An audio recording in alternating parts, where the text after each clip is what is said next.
nggak akan ada orang ngelihat mukanya Nabi Muhammad masuk neraka. Nggak ada ceritanya. Tuh Abu Lahab, Abu Jahal, Umayyah pada masuk neraka. Humma ra'au Muhammad. Mereka nggak lihat Nabi Muhammad. Innama ra'au yatimu Abi Thalib. Yang mereka lihat selama ini adalah anak yatim yang diasuh sama Abu Thalib. Melihat tidak dengan pandangan hormat, ngelihat tidak dengan pandangan cinta, ngelihat tanpa rasa, ya itu mah percuma, mau siapa yang dilihat nggak akan ngaruh apa-apa. Makanya kalau teman-teman dengar siapa yang memandang wajahnya para ulama seperti ibadah sekian tahun, gitu ya, itu tergantung lihatnya. Kalau yang kamu lihat sambil mikir gitu kan, ganteng loh, Habib ini ganteng loh. Siapa yang memandang wajahnya ulama seperti ibadah 1 tahun, siangnya puasa, malamnya tahajud, ngelihat Habib Umar bin Hafid terus bilang, Habib jenggotnya tebel ya. Ya percuma. Habib pakai pacar kayaknya itu ya, jenggotnya warnanya merah. Ya kamu percuma mau lihat berjam-jam juga, nggak ada hasilnya apa-apa. Nggak ada hasilnya apa-apa. Bahkan sama, memandang wajah ibumu lebih Allah sukai daripada ngelihat Ka'bah. Kata Nabi Muhammad gitu. Kata Nabi Muhammad begitu. Makanya saya kalau di Indramayu rada-rada malas ibadah, ngeliatin muka Umi saya aja. Enak kayak ibadah. Lebih mulia daripada saat lihat Ka'bah. Katanya begitu. Kata Nabi yang bilang. Teman-teman saudaraku sekalian, padahal ngelihat Ka'bah sekali kayak ibadah setahun. Ngelihat Ka'bah sekali, nadrah ilal Ka'bah kayak ibadah sana. Sekali lihat Ka'bah kayak ibadah setahun. Teman-teman saudaraku sekalian saya muliakan. Nah ini semuanya nih kita bisa dapat nih ngelihat ulama, ngelihat wajah orang tua kita, bahkan pada akhirnya semoga melihat orang-orang yang pernah melihat Nabi Muhammad, hingga akhirnya semoga memandang wajah Nabi Muhammad sallallahu alaihi wasallam.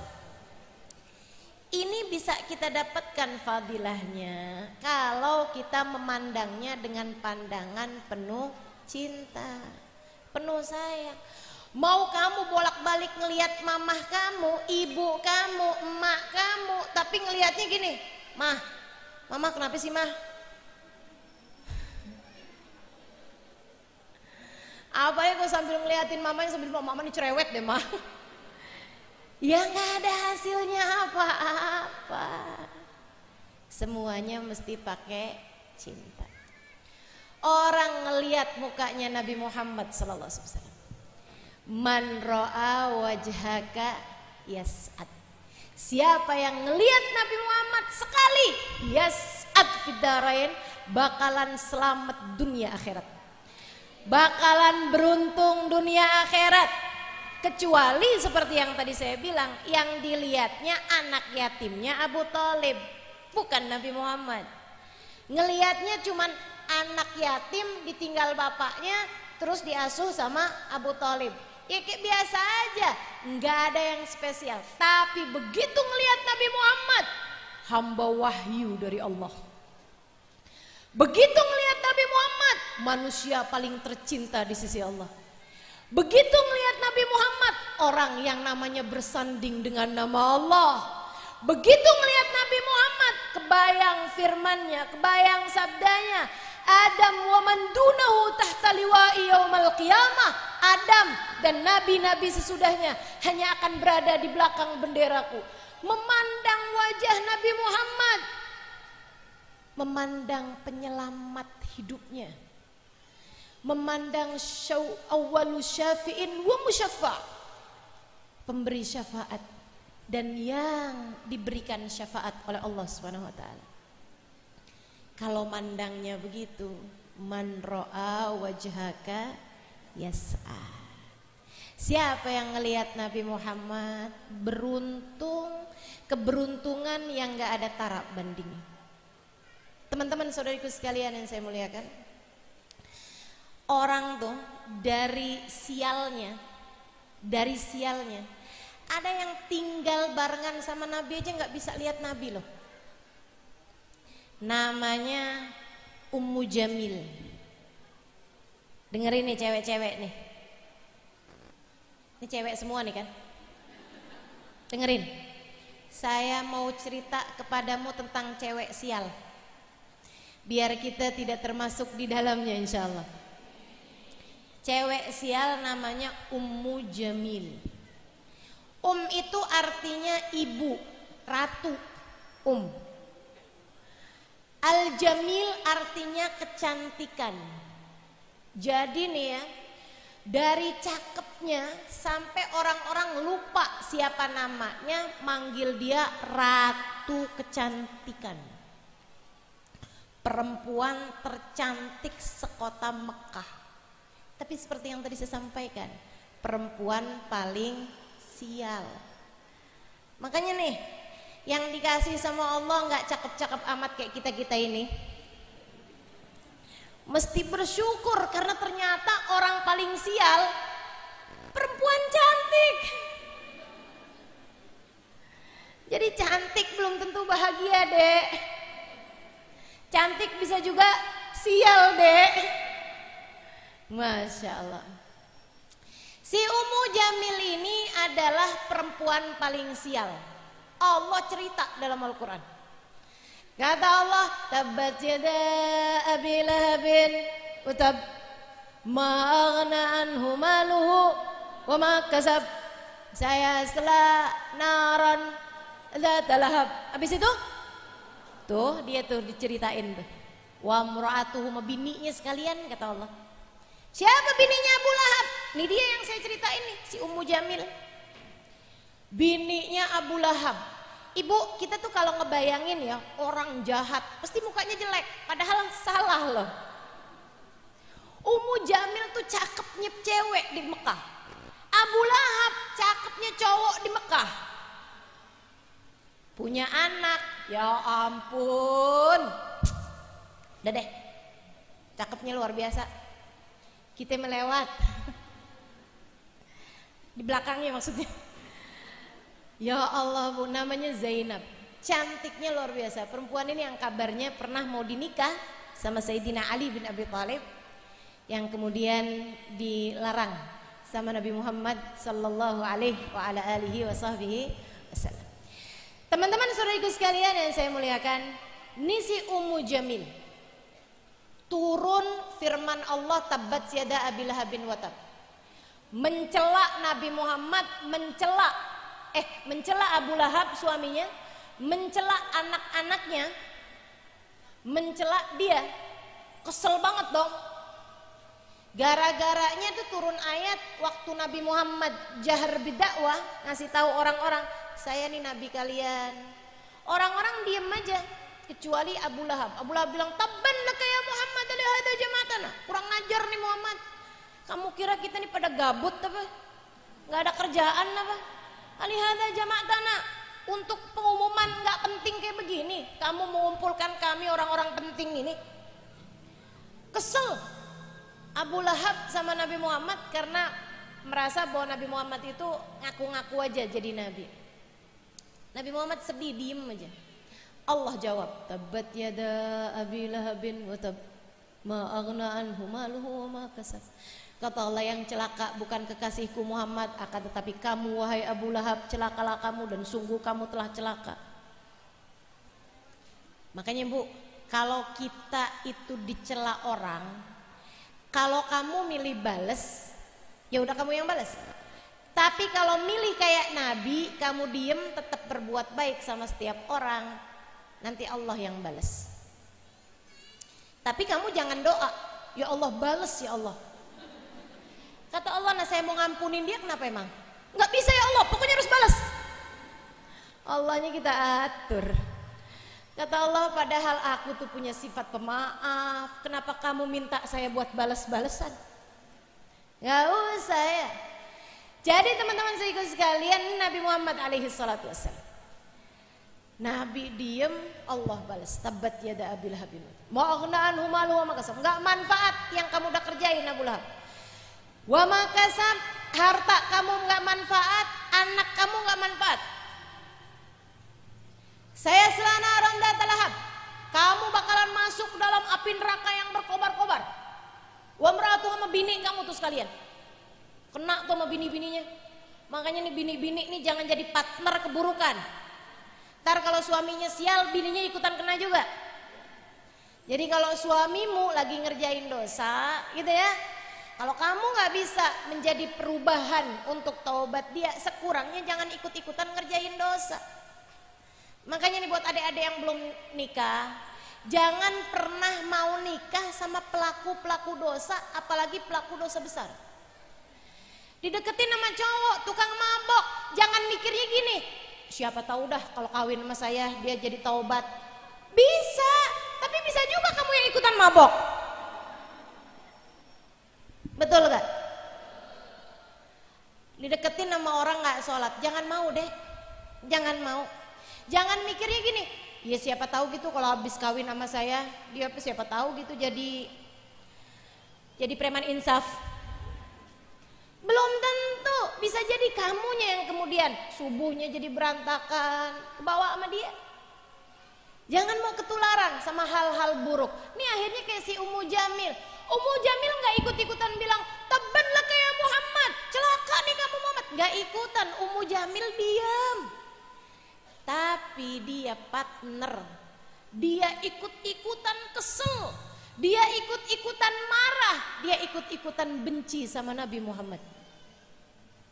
Dan cewek nih kalau urusan benci-bencian, ya Allah, julid.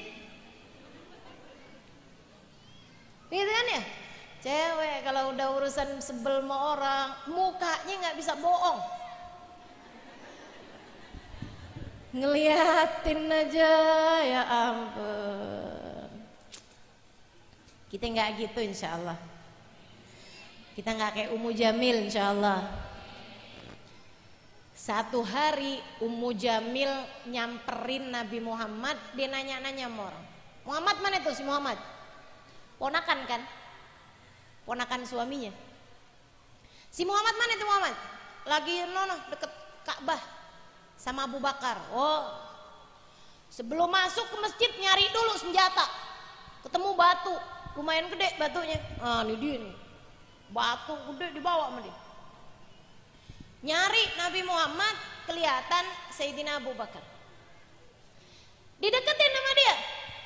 Hei Abu Bakar, mana itu teman kamu yang namanya Muhammad? Sayyidina Abu Bakar bingung. Kenapa bingung? Nabi Muhammad depannya Sayyidina Abu Bakar. Ummu Jamil nggak lihat. Sial-sialnya perempuan, sial-sialnya orang. Masih di dunia sama Allah nggak dikasih lihat mukanya Nabi Muhammad. Masya Allah. Di mana Abu Bakar teman kamu tuh? Nabinya di depan Sayyidina Abu Bakar senyum aja. Sayyidina Abu Bakarnya bingung. Gimana sih nih? Nabi depan saya dia nggak lihat, Nabi depan dia gitu. Kalau saya lihat muka teman kamu tuh Muhammad, saya bakalan pukul pakai batu ini. Pikirnya Sayyidina Abu Bakar, pantesan lo kagak lihat. Niat jelek bener begitu. Hati-hati kalau punya niat buruk, bisa-bisa kita tuh nggak dihadirin majelis ilmu, nggak dihadirin majelis maulid, nggak diketemuin orang-orang baik-baik. Kalau niat kamu jelek. Tapi kalau kita punya niat baik, insya Allah bakalan sama Allah dikasih kemudahan-kemudahan terhadap kebaikan-kebaikan. Kata Nabi Muhammad, katanya seorang ulama ya, bilang man fatah alaihi baban niyah fatahallahu lahu sab'ina bab min abwabit taufik. Siapa yang membuka buat dirinya niat berbuat kebaikan, Allah bakalan bukain 70 pintu dari pintu-pintu kemudahan berbuat baik. Kasih mudah berbuat baik. Teman-teman saya sekalian, habis itu dia keluar dengan marah, dibawa lagi batuknya sama dia. Bawa keluar. Sayyidina Abu Bakar nanya gitu, ya Rasul, dia nggak lihat engkau wahai Rasul, marah sampai kayak begitu, muka hidung kembang kempis, merah, keringetnya sampai sejagung-jagung gitu ya. Dia nggak melihatmu wahai Rasul. Nabi bilang, kaifa ra'ani al-ainul umya, bagaimana dapat melihat aku wahai Abu Bakar, mata yang buta dari kebaikan. Semoga kita tidak menjadi seseorang di antara mereka tersebut. Nggak bisa lihat bagusnya orang. Nih hati-hati nih. Kalau kamu ngerasa kok kayak saya ya, saya kalau ngelihat orang negatifnya duluan. Ini jangan-jangan saya nih penerusnya Ummu Jamil. Kok saya kalau ngelihat hal-hal yang baik-baik dalam diri orang, atau bahkan saya ngelihat orang, kok saya nggak bisa fokus sama kebaikannya gitu. Ngelihat yang muda, saya bilang, dia mah ibadahnya belum banyak. Ngelihat yang tua, dosanya udah banyak banget pasti. Ngelihat yang berilmu, dia mah cuma bisa ngomong doang. Ngelihat yang bodoh, nggak dikasih ilmu berarti nggak ditakdir baik sama Allah. Ngelihat orang kaya, palingan pelit, sedekahnya kagak ada. Ngelihat yang miskin, itu hamba-hamba yang dihinakan sama Allah. Serem bener, serem bener. Hati-hati sama matamu yang selalu melihat hal-hal negatif dalam diri setiap orang. Akan tetapi kalau kamu punya mata yang terbuka, memandang kebaikan setiap orang, maka kamu akan selalu dimudahkan Allah untuk melihat hal-hal baik dalam diri setiap orang. Kalau kamu selalu memandang, mencari orang sisi-sisi negatifnya, seram teman-teman. Yang dibilang sama Nabi tadi tuh, bagaimana dapat memandang aku, mata yang buta, mata yang gak bisa lihat kebaikan-kebaikan. Lihatin, gak usah yang jauh-jauh. Dari orang-orang yang kamu kenali, Bu, lihat suamimu jangan negatifnya mulu, kesian. Ya ampun bang, kamu kagak ada gunanya amat sih. Mana jelek, hitam, apalagi gendut, apalagi perutnya buncit, makannya banyak, tidurnya ngorok, apalagi nih. Kok yang kamu lihat jeleknya mulu? Astagfirullah,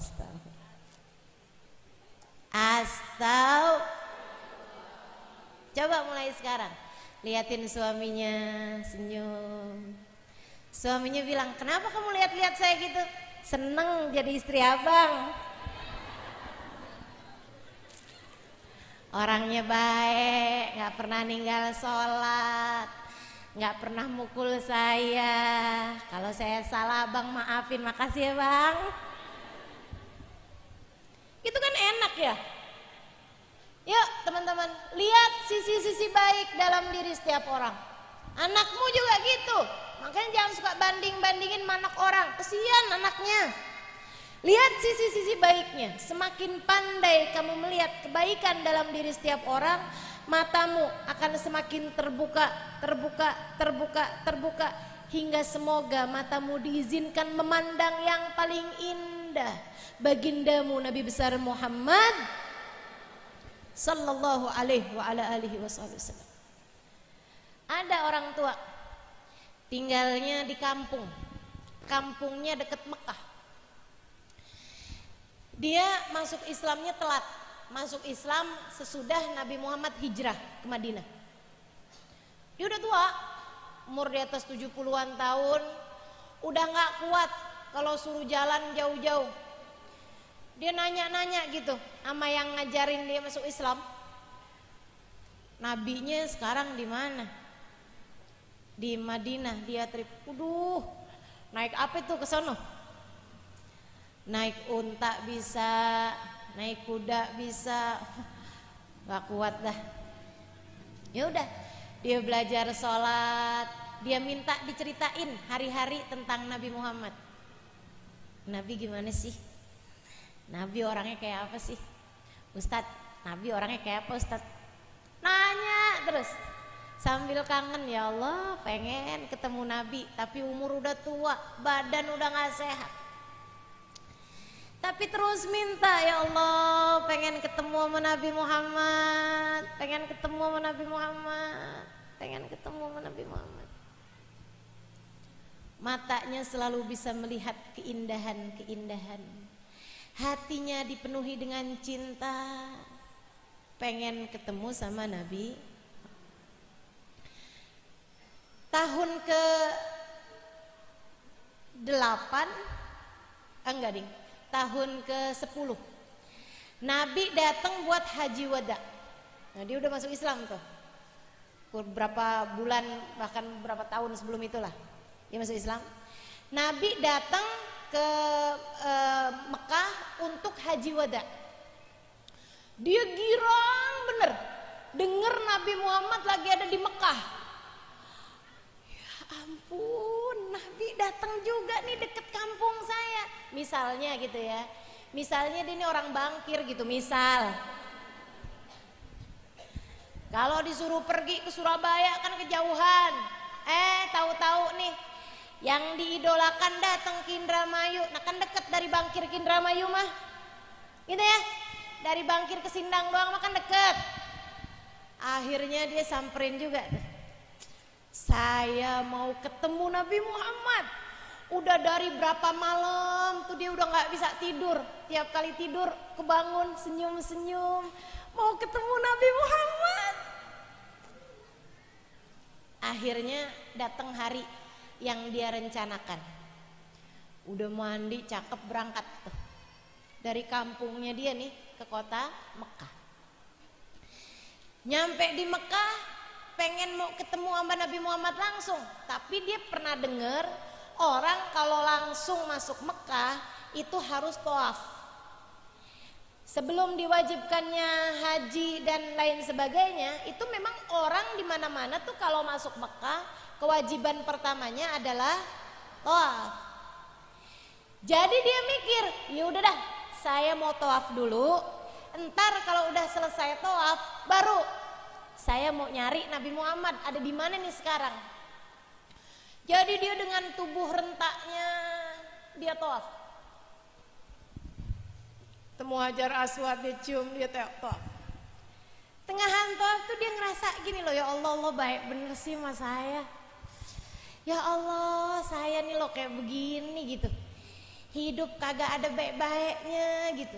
Ngelihat diri sendiri tuh kayak dia ngerasanya kayak nggak ada bagus-bagusnya gitu, banyak kekurangannya, banyak dosanya. Tapi Allah baik banget ya.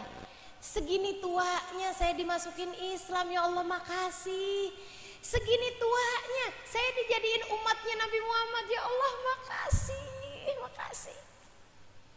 Segini tuanya saya tuh padahal kaya enggak, baik enggak, banyak sedekahnya enggak, tapi kok sama Allah ditakdir juga nih tawaf hari ini, habis ini nanti saya mau ketemu Nabi Muhammad. Ya Allah, Allah baik banget, makasih ya Allah, makasih ya Allah. Dia ketika ngerasa begitu baiknya Allah, begitu dermawannya Allah, dia sambil tawaf terus dia bilang kayak begini nih, ya Karim, sambil tawaf, sambil jalan tawaf, ya Karim. Tiba-tiba dia dengar suara di belakangnya ngikutin dia dengan nada yang sama. Ya Karim. Dia langsung noleh dengan pandangan enggak suka gitu.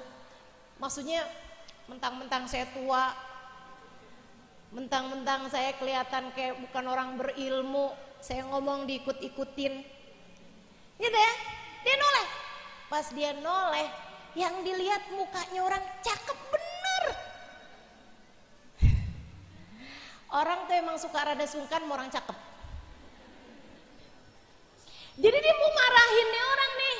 Kayak yang anak muda, orang tua ditiru-tiruin gitu ya. Dia mau negur gitu. Tapi karena yang dilihat orang mukanya cakep, udah dibiarin deh. Kali-kali dia itu kali nggak sengaja nyari-nyari udur buat orang cakep. Dia jalan lagi nerusin tawaf. Putaran berikutnya dia ngerasa kayak gitu lagi. Ya Allah, Allah baik banget sih sama saya. Jadi dia pun kembali bilang, ya Karim. Di belakangnya juga, ya Karim. Noleh lagi ke belakang. Tapi mukanya cakep itu tadi. Mau marahin tuh kayak gak tega gitu. Jadi dia pikir, udah deh, biarin aja dah. Ntar kalau dia ngulangin lagi baru dah saya marahin. Beneran mah ini mah udah gak sanggup saya. Yang kedua ini udahlah oke lah gitu. Dia lanjutin tawaf. Dilupakan tuh orang belakangnya dia. Jalan terus dia tawaf. Putaran kesekian dia ngerasa gitu lagi. Allah, Allah baik banget masa ya Allah. Jadi dia bilang lagi, ya Karim. Yang di belakangnya juga, ya Karim. Nggak tahan ya. Ya sabihatal wajh. Wahai yang mukanya cakep. Mau marahin tapi karena mukanya cakep jadi dia gitu. Jadi kayak pujian. Ya sabihatal wajh. Wahai yang mukanya menawan. Apakah karena kamu lihat saya tua renta, datang dari kampung, dari mana tadi? Bangkir.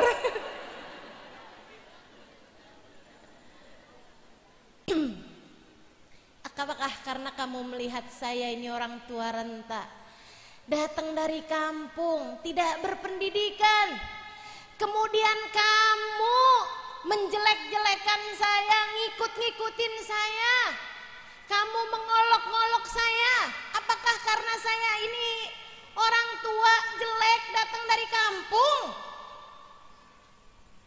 Kalau enggak karena muka kamu yang cakep ini, kamu pasti bakalan saya aduin sama kekasih saya Nabi Muhammad SAW. Orangnya senyum, tambah lebar senyumnya. Dia bilang, Pak, memangnya Bapak belum ketemu sama Nabi Muhammad? Emang saya mah belum. Tapi jangan salah, walaupun saya belum ketemu sama Nabi Muhammad, tapi saya tuh cinta sama Nabi Muhammad. Makanya saya datang dari kampung, saya tungguin Nabi Muhammad berapa tahun, pengen pergi menabi, tapi nabinya jauh. Kampung saya deket sini nih. Makanya sekarang saya baru bisa datang ke Nabi Muhammad. Saya memang belum melihatnya, tapi hati ini sepenuh cinta padanya. Kayak kita gak sih? Kayak kita gak sih? Kita belum ketemu loh sama Nabi Muhammad, tapi kita sebegini cintanya loh sama Nabi. Disuruh datang dari pagi-pagi, datang kita. Kenapa coba? Bukan karena cinta sama saya kan? Nggak se-GR itu saya. Pasti karena semuanya cinta sama Nabi Muhammad kan. Senang gitu dengerin cerita tentang Nabi, sebut-sebut Nabi, muji-muji Nabi. Ya Allah, hiburan bagi hati kita karena kita cinta. Makanya ibu-ibu saudara sekalian, kalau ada orang tuh anti maulid, anti solawatan, saya ngelihatnya kesian tuh, hiburan dia dalam hidup apaan ya? Betul gak? Saya pernah ketemu loh orang, dia cerita sama saya kalau di kampungnya dia ada perkumpulan namanya GAM. Saya tanya, apa itu GAM? Gerakan Anti Maulid. Di kampungnya dia juga ada namanya GAS, Gerakan Anti Solawat. Saya diceritain kayak begitu, ya Allah kesiannya. Bukan kesel, saya kesian. Ini ibu-ibu nih saya tahu nih, biar lagi sumpek-sumpek datang ke majelis maulid senyum-senyum. Betul gak? Pas lagi ucap salam sama Nabi senyum-senyum. Dicerita-ceritain tentang Nabi senyum-senyum. Ini pada ngeliatin saya senyum-senyum. Senang. Lagi sumpek-sumpek pulang girang, hati senang. Bener, kenapa? Udah diceritain tentang Nabi Muhammad. Kan begitu. Hari ini denger lagi tentang Nabi Muhammad. Nah itu orang-orang yang pada nggak mau maulid, nggak mau sholawat, hiburan hatinya apa kira-kira? Nggak tahu deh tuh. Ngapain hiburan hatinya? Ngata-ngatain orang gitu. Ya Allah, serem bener. Nih, bapak-bapak ini, dia bilang sama orang yang cakep tadi nih. Dia bilang, saya emang belum ketemu sama Nabi, tapi saya sepenuh cinta sama Nabi Muhammad. Jadi kalau ada orang nanya-nanya sama kita, ngapain sih kamu bikin-bikin maulid, hadir-hadir maulid dari pagi sampai siang, ngapain kamu kepengenan berkatannya ya? Bilangin, enggak ada ceritanya kita kepengenan berkat segitu doang. Betul enggak? Kami melakukan ini karena kami cinta sama Nabi Muhammad. Emang kamu pernah ketemu sama Nabi? Belum. Saya belum ketemu sama Nabi. Emang, akan tetapi hati ini sepenuh cinta kepadanya. Kayak si bapak ini tadi. Saya memang belum ketemu sama Nabi Muhammad, tapi hati ini sepenuh cinta kepadanya. Maka kalau kamu ngolok-ngolokin saya akan adukan kamu sama Nabi Muhammad. Orang tersebut semakin lebar senyumnya, kemudian berkata, Pak, saya Nabi Muhammad.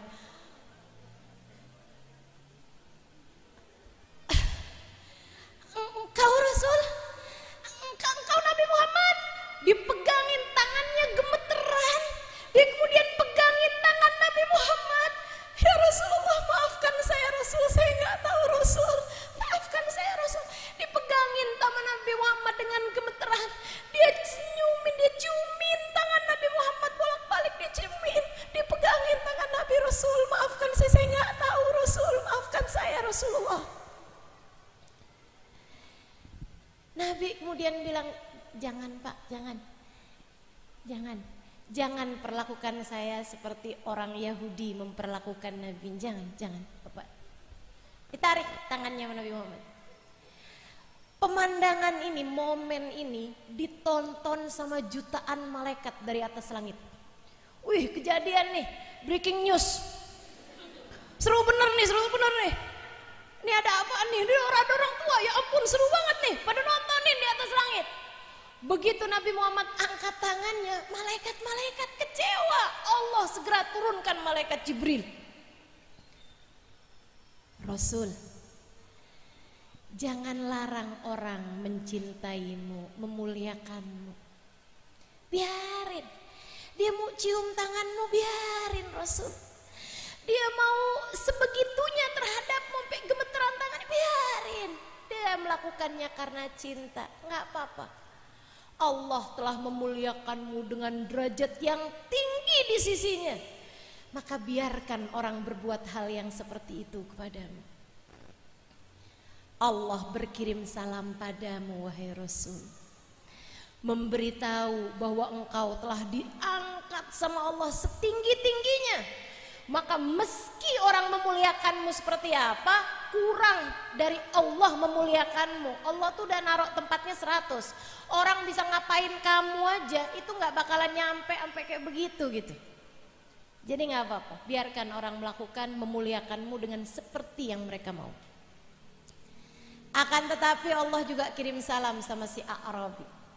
Bilangin sama dia, jangan tertipu sama kedermawanan Allah. Allah kelihatannya baik, ngasih kepada dia ajaran Islam, memberi jalan hidayah, menjadikannya sebagai umatmu. Tapi akan datang masanya Allah akan menghisab dia. Jadi Nabi bilang sama dia, Pak, Allah berkirim salam padamu. Gimana Rasul? Kata Allah, Bapak jangan tertipu sama kedermawanan Allah. Allah akan menghisab setiap nikmat yang Allah berikan kepada Bapak. Bapak dijadikan umat Nabi Muhammad, bakal dihisab sama Allah apa yang sudah kamu lakukan terhadap ajaran agama Islam. Nih kita nih, Dikasih sama Allah nikmat, bakal ditanya sama Allah, hari ini kamu ditakdir hadir maulid, gimana adab kamu? Ada hisabnya masing-masing, ada pertanyaannya. Bagaimana? Apakah sesudahnya kamu menjadi semakin lebih baik? Ada pertanyaannya teman-teman saudaraku sekalian, ada hisabnya masing-masing. Dia melongo dengar itu, dia bilang, ya Rasulullah, afasayuhasibuni Allah Ta'ala, apakah Allah akan menghisab saya nih Rasul? Bala, betul kata Nabi Muhammad, betul Pak. Tidaklah Allah karuniakan kepada seorang nikmat kecuali Allah akan menghisabnya dari orang tersebut. Semua dosa-dosamu ada pertanyaannya, ada hisabnya. Dia terus bilang begini nih, dia bilang, ya Rasulullah, in hasabani Allah Ta'ala fa'sa'uhasibullah Ta'ala. Enggak apa-apa Rasul, saya nggak takut. Kalau Allah menghisab saya juga akan menghisab Allah Ta'ala. Ini orang jujur tapi kagak ngerti nih. Jadinya omongannya lucu. Dia bilang, kalau Allah menghisab saya ya Rasulullah, saya akan balik menghisab Allah Ta'ala. Nabi balik nanya gitu, maksud Bapak gimana? Gini Rasul, kalau Allah mempertanyakan saya, menghisab saya atas dosa-dosa saya akan menghisab Allah atas samudra ampunannya. Benar juga ya. Jadi kalau Allah tanyain, kenapa kamu bikin dosa? Ya Allah, saya dimaafin aja napa? Engkau kan juga punya ampunan yang segitu luas. Gitu maksud dia. Kamu bikin dosa, iya ya Allah, tapi engkau kan punya ampunan ya Allah. Gitu maksudnya. Kalau Allah menghisab saya atas kekurangan saya, atas kekeliruan saya mau menghisab Allah atas luasnya kemakluman Allah Subhanahu wa Ta'ala. Allah Maha Pengampun, Allah Maha Maklum terhadap hamba-hambanya. Jadi kalau Allah mau menghisab saya juga mau mempertanyakan, Allah, ya Allah, bukankah ampunanmu luas? Ya Allah, bukankah engkau maha sempurna? Udah aja sih Allah, yang namanya kecil-kecil mah biarin aja sih Allah, ampun aja gitu. In hasabani Allah Ta'ala ala bukhli, dia bilang, jika Allah mempertanyakan saya atas kekikiran saya nggak banyak sedekah, saya kikir gitu. Dia bilang, saya akan mempertanyakan kedermawanan Allah. Kenapa orang itu nggak kamu sumbang? Ya Rabb, bukankah engkau dermawan ya Allah? Ya saya nyumbang juga ya Allah, tapi nggak yang itu. Pokoknya kalau Allah hisab saya juga balik hisab Allah gitu. Allah tanyain dosa saya akan tanyain ampunan Allah.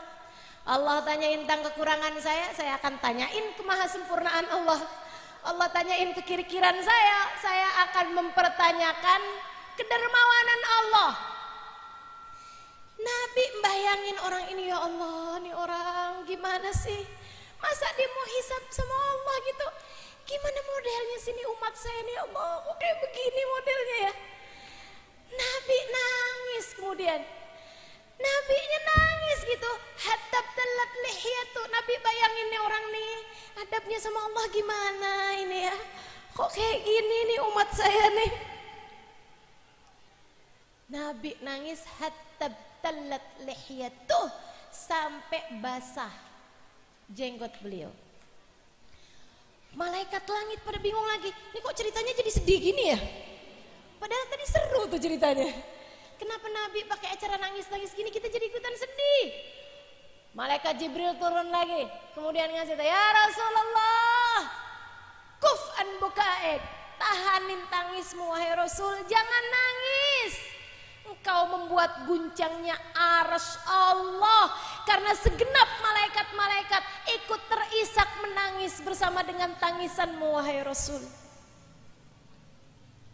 Wahai Rasul, Allah berkirim salam kepada A'rabi tadi ini. Sampaikan kepadanya bahwa dia akan dimasukkan surga Allah tanpa hisab. Allah tidak akan menghisab dia agar dia tidak menghisap Allah. Allah bilang-bilangin aja sama dia dah, aku gak akan hisap dia, biar dia gak menghisapku, kata Allah. Masya Allah, Masya Allah. Dan yang terakhir nih, ucapannya malaikat Jibril enak benar. Dan sampaikan padanya, wahai Nabi Muhammad, innahu sayakun rafiqaka fil jannah. Laki-laki ini, pemuda tua ini, orang tua ini, tua renta ini akan menjadi salah satu dari kawan-kawanmu di surga nanti. Janji Allah kepada para pecinta. Kita punya dosa, kita punya banyak kurang, kita punya kekikiran terhadap apa yang kita punya untuk kita berikan kepada orang lain. Ya Bu ya, semua pada kikir, betul enggak? Coba tuh ibu-ibu bilang, enggak saya mah dermawan. Kalau ada orang bilang, Bu, buat saya ya tasnya, kasih apa enggak kasih? Gaya. Kalau ada orang di jalanan bilang, Bu, suaminya buat saya ya, kasih apa nggak kasih? Pelit kita ini teman-teman saudara sekalian. Jadi kita ngarepin kedermawanan Allah SWT. Yang kita harapkan di akhirat ini bekal kita cuma cinta. Sama kayak bapak tua tadi, mandang wajah Nabi Muhammad terus jadi cinta. Belum pernah ketemu sama Nabi segitu cintanya. Pas ketemu sama Nabi, ya Allah, Nabi tuh emang selalu punya kejutan-kejutan tentang cara bertemu sama para pecinta-pecintanya ya. Masya Allah gitu, indah. Tahu nggak? Waktu pertama kali Nabi Muhammad ketemu sama Sayyidina Umar bin Khattab, sesudah Umar bin Khattab masuk Islam tentu aja. Waktu Umar bin Khattab datang pada Nabi, itu kan dihalangin sama orang-orang. Orang tahu, widih ini preman nih, Umar bin Khattab nih. Ketok pintunya aja kenceng bener. Sayyidina Hamzah udah masuk Islam sebelum Umar bin Khattab ke-39. Sayyidina Umar bin Khattab ke-40. Orang masuk Islam dari kafir Quraisy. Itu begitu dengar duk dilihat Umar bin Khattab di Darul Arqam bin Arqam. Waduh, Rasulullah amankan. Umar bin Khattab ini Bu nebas lehernya orang semudah kita guyur air ke muka orang kalau lagi marah. Ada nggak yang kalau lagi marah, siram air deh gitu ya. Teman-teman saya sekalian, Umar bin Khattab kalau lagi marah sama orang, gampang bener nebas lehernya orang. Serem kan? Para sahabat bilang, Nabi Muhammad amankan. Nabi Muhammad dibawa masuk ke dalam kamar. Kata Hamzah, ngadepin saya aja. Dibuka pintunya sama Sayyidina Hamzah. Sayyidina Umar, itu padahal Sayyidina Umar tuh mau masuk Islam. Datang itu sesudah baca firman Allah surat Toha, dapat hidayah di rumah adeknya Fatimah bintil Khattab. Yang memang adeknya sudah masuk Islam, dia udah masuk Islam, tapi tetap aja Bu, emang namanya wataknya kayak gitu, kenceng aja tetap gedornya. Begitu dibuka, Sayyidina Umar bilang, Aina Muhammad, di mana nih Nabi Muhammad? Di mana Nabi Muhammad? Mau masuk Islam? Kata Hamzah, nggak bisa Umar, kamu nggak akan kita bolehin ketemu sama Nabi Muhammad Sallallahu Alaihi Wasallam. Terus Umar bilang, mana Nabi Muhammad? Katanya Hamzah, nggak bisa, kamu nggak bisa. Umarnya tetap mau maju aja gitu, mau masuk aja. Nggak bisa Umar, kamu nggak bisa masuk. Mana Muhammad? Awas Hamzah, mana Muhammad? Orang lagi cinta, orang lagi pengen masuk Islam, dihalang-halangin. Sayyidina Hamzahnya juga, ini orang takutnya mau jahat menabi gitu kan. Jadi dia halangin, nggak bisa Umar, nggak bisa Umar. Sayyidina Umarnya, awas Hamzah, mana Muhammad? Awas Hamzah, mana Muhammad? Udah kesel bener Sayyidina Umarnya, Hamzahnya juga sama keselnya. Tiba-tiba Nabi Muhammadnya keluar. Malaka ya Umar bin Khattab. Ada apa wahai Umar bin Khattab? Sayyidina Umar diam, mandangin Nabi. Kemudian dia berkata, ya Muhammad, asyhadu an la ilaha illallah wa asyhadu annaka Muhammad Rasulullah. Itu teman-teman saya sekalian, Nabi begitu Sayyidina Umar mengucapkan kalimat tauhid, kalimat syahadat, sama Nabi Sayyidina Umar, ini saya nggak nambahin, nggak ngurangin nih dari teksnya, jadi ceritanya waktu itu tuh kayak gimana gitu. Nabi deketin Umar bin Khattab, Nabi pegang kerah bajunya Umar bin Khattab. Ini keren banget sih nih. Saya rasa salah satu momen yang dilihat juga nih, ditonton sama malaikat-malaikat nih di atas langit nih. Nabi deketin Umar bin Khattab, kemudian Nabi pegang kerah bajunya Umar bin Khattab kayak orang mau mukul gitu. Diambil kerah bajunya, dideketin sama Nabi, dipeluk sama Nabi Muhammad sallallahu alaihi wasallam.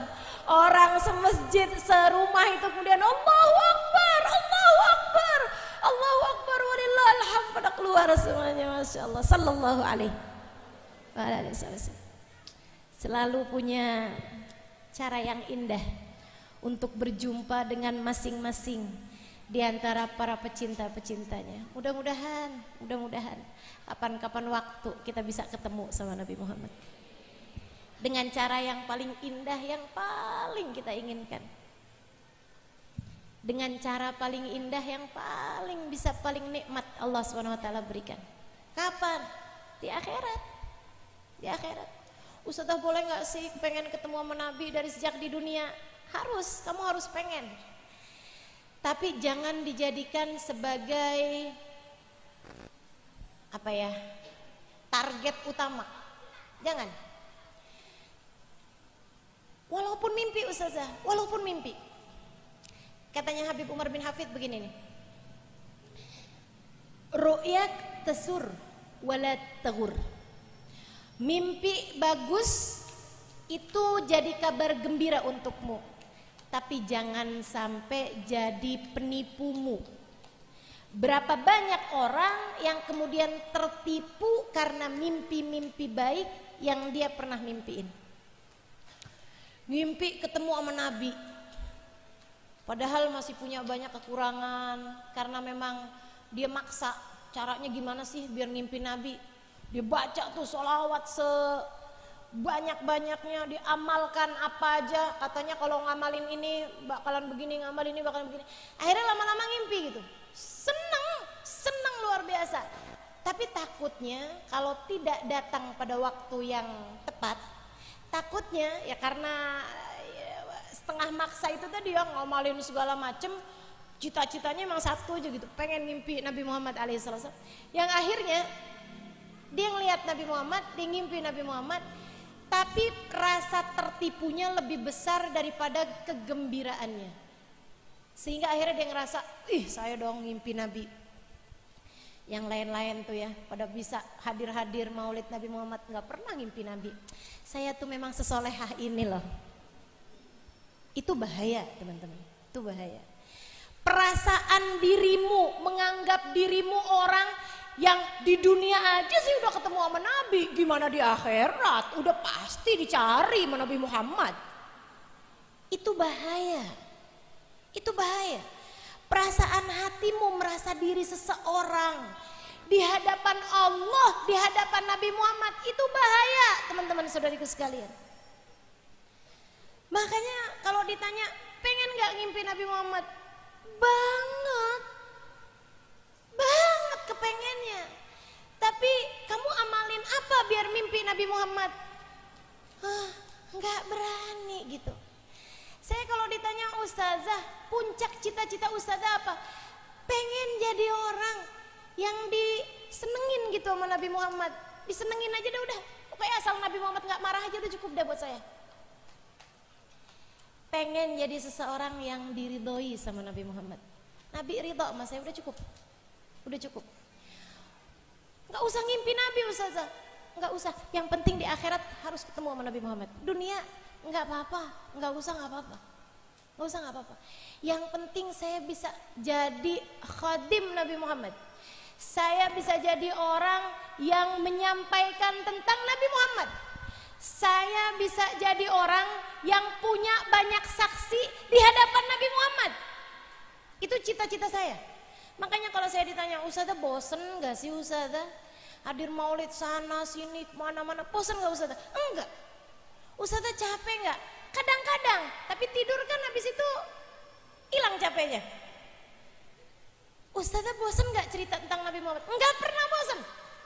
Saya kalau misalnya saya jadi jubirnya siapa, saya suruh ceritain orang, saya pasti bosan tuh. Saya jadi jubir suami saya kemana-mana suruh ceritain dia, bosan saya lama-lama. Alhamdulillahnya saya kebagian tugas dari Allah Subhanahu wa taala buat nyampein tentang seseorang yang saya tidak akan pernah bosan menceritakannya. Akan saya ceritakan kepada siapapun. Akan saya kemana-mana menyampaikan tentang Nabi Muhammad.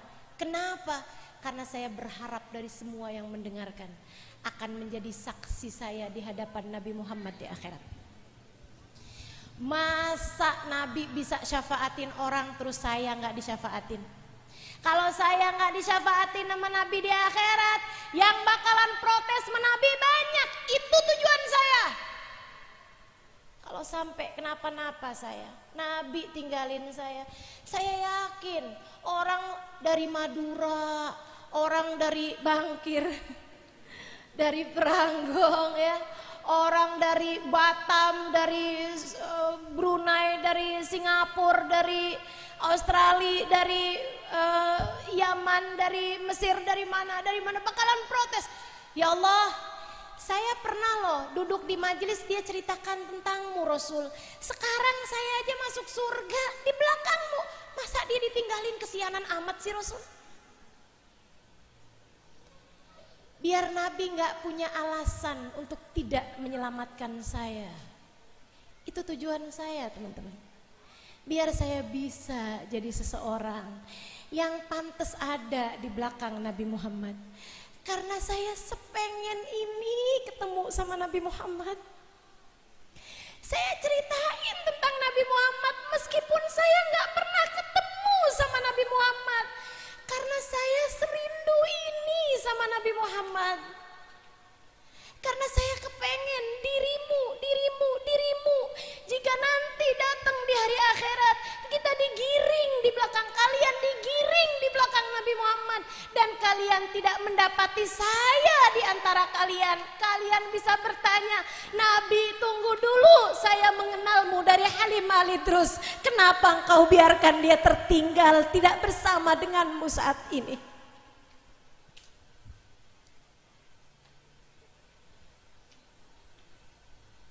Teman-teman saudariku sekalian yang saya muliakan, ini puncak cita-cita tertinggi kita.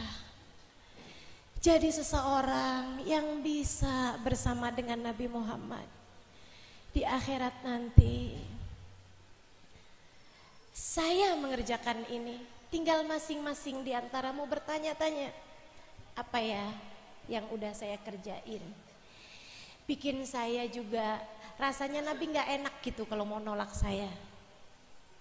Rasanya Nabi kayak gimana gitu kalau nggak syafaatin saya gitu. Ayo bikin, bersolawat banyak-banyak. Nabi juga pasti nggak enak. Suaramu bagus, solawatan, puji-puji Nabi Muhammad, kan nggak enak.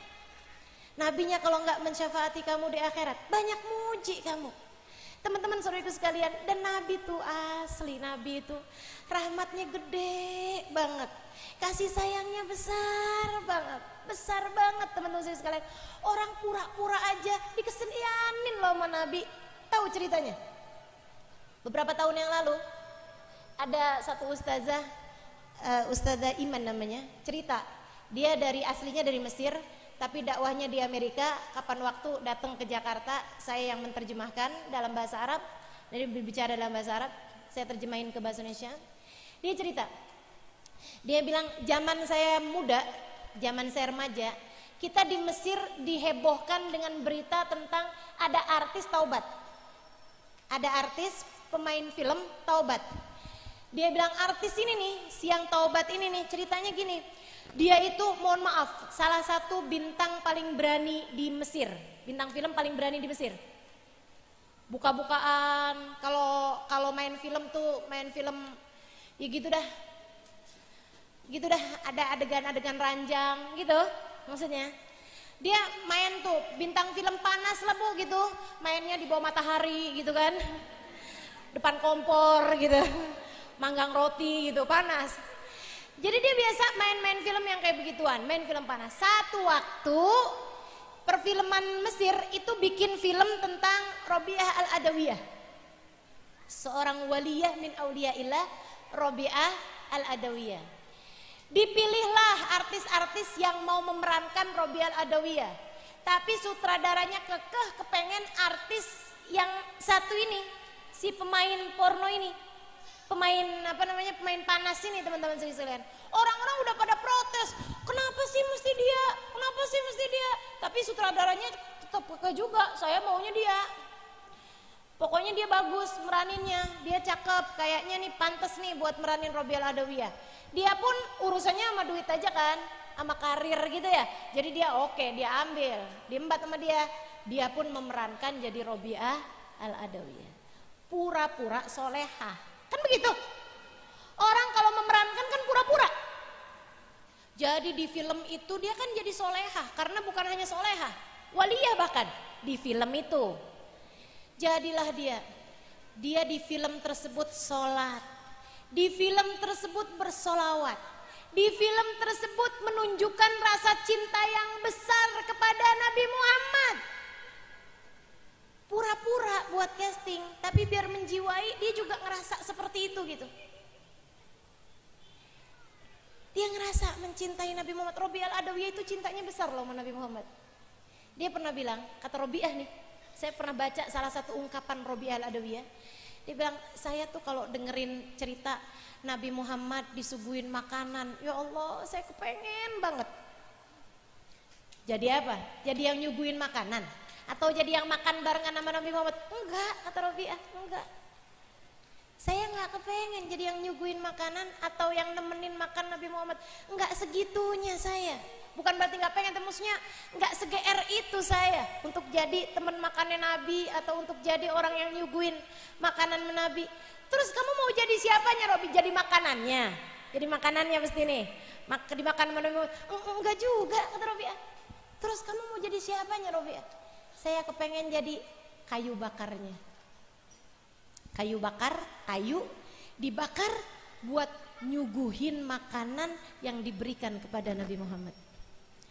Habis-habis saya, kebakar saya, tak tersisa jadi debu saya, tapi saya telah memanaskan makanan, mematangkan makanan, memasak makanan yang kemudian tersuguhkan buat Nabi Muhammad. Itu cintanya di atas pemikiran orang, Robiah Al-Adawiyah. Jadi si artis ini tadi nih pura-pura jadi orang yang cinta sama Nabi Muhammad, bersolawat sama Nabi Muhammad, ya karena dia ingin menjiwai, dia juga mencintai Nabi Muhammad akhirnya. Bermula dari pura-pura. Selesai main film tersebut, satu hari dia main film lagi. Film panas lagi, balik lagi, jadi kayak gitu lagi. Sampai sisa satu pengambilan scene terakhir, pengambilan adegan terakhir. Hari itu dia udah dandan, terus dia telepon supirnya. Zaman dulu tuh masih belum ada handphone, dia masih telepon yang gitu tuh, yang diputar tuh. Nah, dia telepon. Ana musta'iddah, saya sekarang udah siap, jemput saya. Gitu, bilang sama supirnya. Lebek mem. Oke. Supirnya datang. Supirnya datang kan per waktu. Dia duduk tuh nungguin di sofa. Dia nungguin, enggak tahu kenapa, tiba-tiba aja dia nungguin ketiduran. Dia nungguin ketiduran. Di tidurnya dia ngimpi seseorang masuk dalam rumah. Seorang masuk dalam rumah, kemudian ngelihat dia, kemudian buka lemari. Ada lemari besar, diambil spray warnanya hijau paling atas. Dia kemudian ngasih spray tersebut ke badan si artis ini, kemudian ditutupin sama dia, sama orang ini. Kemudian dia bilang, jangan terbuka gini dong, tutupin auratmu. Dalam mimpinya itu dia nanya, siapa engkau? Saya Nabi Muhammad SAW. saya Nabi Muhammad SAW. Tutupin auratmu, karena saya Nabi Muhammad SAW. Dia terbangun kaget setengah mati, nggak ada selimut di badan dia, nggak ada. Cuma dia kaget gitu kan, gemeteran. Itu memang orang tuh kalau ngimpi Nabi beneran, bukan dihayal-hayalin. Kemudian dia mimpi ada orang bilang saya Nabi Muhammad, belum tentu bener loh itu. Karena setan tidak bisa menyerupai Nabi, tapi setan bisa banget ngaku-ngaku Nabi. Hati-hati tertipu. Setan nggak bisa nyerupai Nabi, tapi siapa di antara kita yang pernah benar-benar melihat Nabi? Bisa banget setannya ngaku-ngaku, saya Nabi Muhammad. Kamu tuh salah milih cowok, mestinya kamu kawinnya sama itu. Ya Allah, bangun tidur ngelihat suami. Hati-hati ya. Orang kalau ngimpi Nabi Muhammad, waduh luar biasa sekali. Kalau Nabi beneran hadir tuh, emosinya hati tuh, perasaan hati, cinta dan lain sebagainya, itu bisa sampai gemeteran kayak si perempuan ini. Begitu bangun, dia buka lemarinya, beneran ternyata yang spray hijau tadi tuh beneran paling atas. Padahal dia nggak pernah lihat itu juga. Emang bukan dia juga yang nyusunin spray. Dia ambil tuh spray, dia tutupin badan dia pakai spray. Tetet, supirnya datang, dia keluar pakai spray. Supirnya tinggal, kenapa nih? Ada apa dengan madam saya nih? Dia bukain pintu, dia masuk, terus dia bilang gitu, madam kamu kenapa? Dia bilang, antarkan saya kepada ulama siapapun yang kamu kenal. Kita bukannya mau ke lokasi syuting, enggak, antarkan saya ke ulama siapapun yang kamu kenal. Akhirnya katanya supirnya, saya nggak kenal siapa-siapa kecuali Syekh Sya'rawi. Syekh Sya'rawi itu salah satu ulama terkemuka pada masa tersebut. Ya kalau kayak di Yaman Habib Umar bin Hafid, kayak begitu loh maksudnya itu ya. Akhirnya dia kemudian langsung datang ke sana, ke rumahnya Syekh Sya'rawi.